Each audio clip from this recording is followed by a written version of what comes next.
గౌరవనీయులు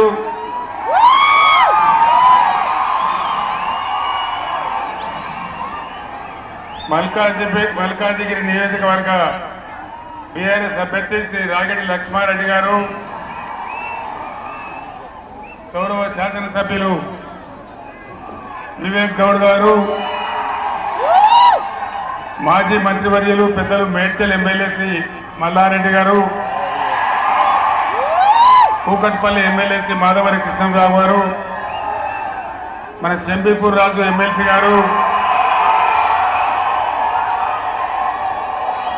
అనుకోకుండా పెట్టుకున్న ఈ కార్యక్రమానికి గొప్పగా పెద్ద సంఖ్యలో విచ్చేసిన నా అన్నదమ్ములకు అక్కా చెల్లెలకు అందరికీ నమస్కారం.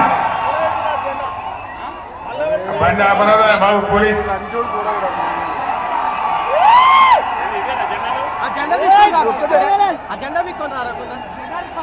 ఈరోజు జరిగే ఈ పార్లమెంట్ ఎన్నికలలో నేను మీ అందరిని ఒక్కటే మాట కోరుతా ఉన్నా. మీరు పట్టణ ప్రాంత వాసులు, హైదరాబాద్ నగరానికి చాలా సమీపంలో ఉంటారు. రాజకీయ చైతన్యం మీలో ఎక్కువ. 4-5 నెలల్లోనే ఈ రాష్ట్రంలో పరిస్థితులు ఎంత తారుమారైనాయో మీకు తెలుసు. అదేవిధంగా మనతో పోటీలో 2 పార్టీలు ఉన్నాయి. నరేంద్ర మోడీ బీజేపీ, రెండవది కాంగ్రెస్ పార్టీ.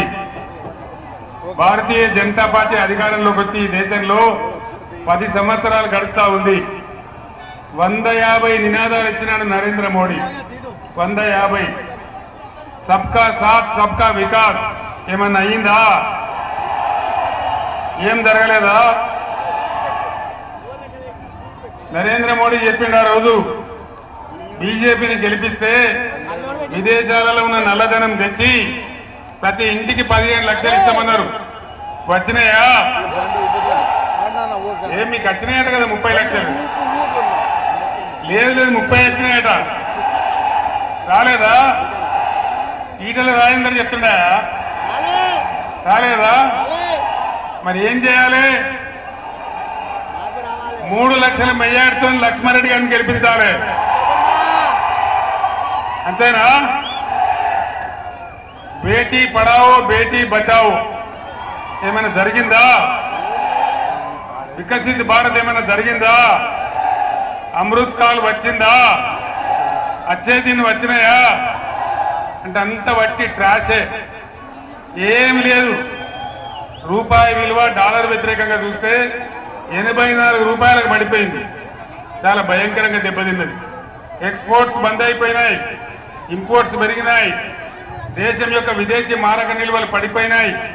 అంతర్జాతీయంగా దేశం ప్రతిష్ట మంట కలిసిపోతా ఉంది మోడీ హయాంలో. మొన్న అరవింద్ కేజ్రీవాల్ను, కవితను అరెస్ట్ చేస్తే అమెరికా దేశం కూడా తమ నిరసన వ్యక్తం చేసింది. అంతర్జాతీయంగా విశ్వగురువు అని ప్రచారం చేసే మోదీ విశ్వం మొత్తం మీద దేశ ప్రతిష్టను మంటగలుపుతా ఉన్నారు. వాళ్ళు చేసేది ఏం లేదు, అంత వాటి ట్రాషే తప్ప బీజేపీ వల్ల ఒరిగేదేం లేదు, జరిగేదేం లేదు.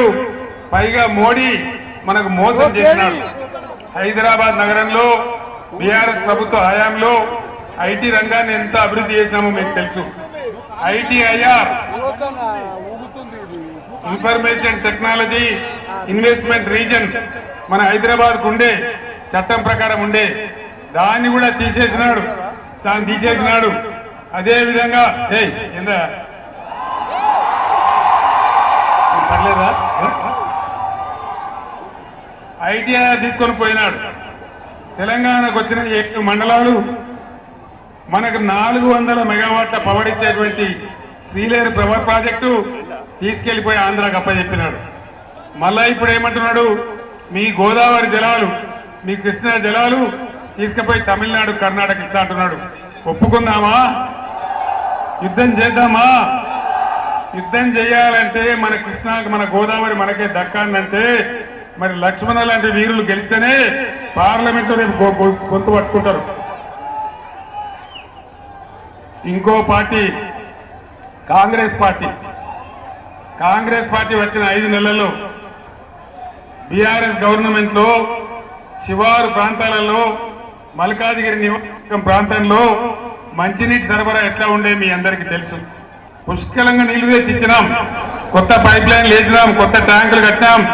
కృష్ణారావు గారు కానీ, వివేక్ గౌడ్ గారు కానీ, మల్లారెడ్డి గారు కానీ, అటు మల్కాజ్గిరిలో కావచ్చు, షేర్లింగంపల్లి కావచ్చు, కూకట్పల్లి కావచ్చు, కుత్బుల్లాపూర్ కావచ్చు, బ్రహ్మాండమైన నీళ్ల సరఫరా జరిగింది.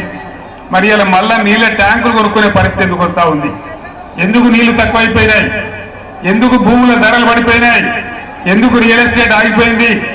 జంట నగరాలను నేను ముఖ్యమంత్రిగా ఉండే రోజు పవర్ ఐలాండ్ గా మార్చాను. నేను పవర్ ఐలాండ్ గా న్యూయార్క్ లో, లండన్ లో కరెంటు పోవచ్చు, కానీ హైదరాబాద్ లో కరెంటు పోకుండా చేసిన నేను. అది మీ అందరికి తెలుసు. కేసీఆర్ ముఖ్యమంత్రి ఉన్నప్పుడు కన్ను రెప్పగొట్టే పాటు కూడా కరెంటు పోలేదు. పవర్ ఐలాండ్ చేసినాం. రాష్ట్రంలో ఉండే అన్ని జనరేటింగ్ స్టేషన్లతోని దీన్ని నేషనల్ గ్రిడ్ లో కూడా లింక్ చేసినాం. అంత బాగా చేసినటువంటి హైదరాబాద్ నగరంలో నేను రోజు సోషల్ మీడియాలో చూస్తా ఉన్నా. నిన్న కొద్దిపాటి వాన పడితే 6 గంటలు 8 గంటలు కరెంటు పోతా ఉంది, 10 గంటలు కరెంటు పోతా ఉంది. రాష్ట్రం ప్రతిష్ట పోతా ఉంది, పరిశ్రమ వెళ్ళిపోతా ఉన్నాయి. కార్నింగ్ అనే పరిశ్రమ 1000 కోట్ల పెట్టుబడులతోని నేను ముఖ్యమంత్రి ఉన్నాడు పెట్టడానికి వస్తే అది మద్రాసు తరలి వెళ్ళిపోయింది. ఈ ప్రభుత్వం మీద నమ్మకం లేక ఈ విధంగా పరిశ్రమలు పోవడం, కరెంటు పోవడం, మంచినీళ్ళు పోవడం, నగరం యొక్క బ్రాండ్ ఇమేజ్ అంతర్జాతీయంగా పడగొట్టే దుర్మార్గ చర్యలకు ఈ కాంగ్రెస్ ప్రభుత్వం పాటుపడతా ఉంది. రియల్ ఎస్టేట్ కింద ఎటువంటి ధరలుండే హైదరాబాద్ లో ఎంత బాగా వ్యాపారం జరిగేది. ఈ ముఖ్యమంత్రి ఆర్ఆర్ ట్యాక్స్ వసూలు చేస్తున్నాడని ప్రధానమంత్రి నరేంద్ర మోడీయే చెప్పిండు. మొన్న రియల్ ఎస్టేట్ల దగ్గర స్క్వేర్ ఫీట్ కింద వసూలు చేసి ఢిల్లీ కప్పం కడుతున్నారని చెప్పి ప్రధానమంత్రి గారే స్వయంగా చెప్పిండ్రు. అంటే అవినీతికి ఆలవాలని చేసి హైదరాబాద్ యొక్క బ్రాండ్ ఇమేజ్ ని దెబ్బతీస్తా ఉన్నారు. పరిశ్రమలు తరలిపోతా ఉన్నాయి. ఐటీ రంగం కూడా కుదేలవుతా ఉంది. నేను మీ అందరినీ ప్రార్థించేది ఒకటే, తెలంగాణ కోసం పేగులు తెగేదాకా కొట్లాడే ఒకే ఒక పార్టీ బీఆర్ఎస్ పార్టీ. రేపు పార్లమెంట్ లో మనోళ్ళు డజన్ మంది ఉంటేనే ఖచ్చితంగా తెలంగాణ హక్కులు కాపాడతారు, తెలంగాణకు నిధులు తెస్తారు. కాబట్టి రాగిడి లక్ష్మారెడ్డి గారిని మీరు గెలిపించాలని కోరుతా ఉన్నా. యాక్చువల్ ఫ్యాక్ట్ మీద నేను చెప్తా ఉన్నా. ఇక్కడ ఎట్లా ఉన్నారు, టైగర్ లాంటి ఎమ్మెల్యేలు ఉన్నారు. కుత్బుల్లాపూర్ లో 85,000తో గెలిచినటువంటి వివేక్ గౌడ్ ఉన్నారు. కూకట్పల్లి ఎంత గెలిచారు? మన 70,000తో గెలిచిన మాధవరం కృష్ణారావు గారు ఉన్నారు. చాలా పెద్ద పెద్ద మెజార్టీతో గెలిచినాం మనం. ఆల్రెడీ అసెంబ్లీ ఎన్నికల ప్రకారం చూస్తే మనకు దాదాపు 4 లక్షల ఓట్ల మెజార్టీ ఉంది. నేనన్నా లక్ష్మణ, నేను పటాన్ చెరువు పోవాలి, అక్కడ మెదక్ అభ్యర్థి గెలవాలి, మధ్యలో నీ మీటింగ్ ఎందుకు వద్దంటే నువ్వు ఖచ్చితంగా ఆగుతావని నీ సంగతి నేను ఆపింది. మంచిదైంది కదా. మరి నేను వెళ్ళాలి, నాకు పర్మిషన్ ఇవ్వాలి మీరు. లక్ష్మారెడ్డి గారు చాలా మంచి వ్యక్తి, నిజాయితీ పరుడు. ఆయనకు రాజకీయాలలో ఎప్పుడు అవకాశం రాలే. ఫస్ట్ టైం మనం టికెట్ ఇచ్చి నిలబెట్టుకున్నాం. ఆయన ఒక సంస్థ పెట్టి లక్షలాది మంది ప్రజలకు న్యాయం చేసిండు. వాటర్ ట్యాంకర్లు పెట్టి ప్రజలకు నీళ్లు సప్లై చేసిండు. పేదింటి బిడ్డల పెళ్లిళ్ళు చేసిండు. లక్ష్మణ అంటే నేను ఉన్నాని కదిలి వచ్చే మనిషి మన రాగిడి లక్ష్మారెడ్డి గారు. సభ్యత సంస్కారం ఉన్న వ్యక్తి. కాబట్టి దయచేసి నా మాటను గౌరవించి రాగిడి లక్ష్మారెడ్డి గారిని, ఆల్రెడీ గెలిచిపోయింది, తేలిపోయింది ఎలక్షన్, వరుస బట్టి అన్ని మనమే గెలుస్తా ఉన్నాం. చేవేళ్ళ గెలుస్తున్నాం, సికింద్రాబాద్ పద్మారావు బ్రహ్మాండం గెలుస్తున్నాడు, మల్కాజ్గిరి లక్ష్మారెడ్డి గారు గెలుస్తున్నారు, మెదక్లో వెంకటరామరెడ్డి గెలుస్తున్నారు. డజన్ పైచలకు సీట్లు బీఆర్ఎస్ గెలుస్తా ఉంది. కాంగ్రెస్ చేసిన మోసం ప్రజలకు అర్థమైంది. కాబట్టి మనకు ఎటువంటి అనుమానం లేదు.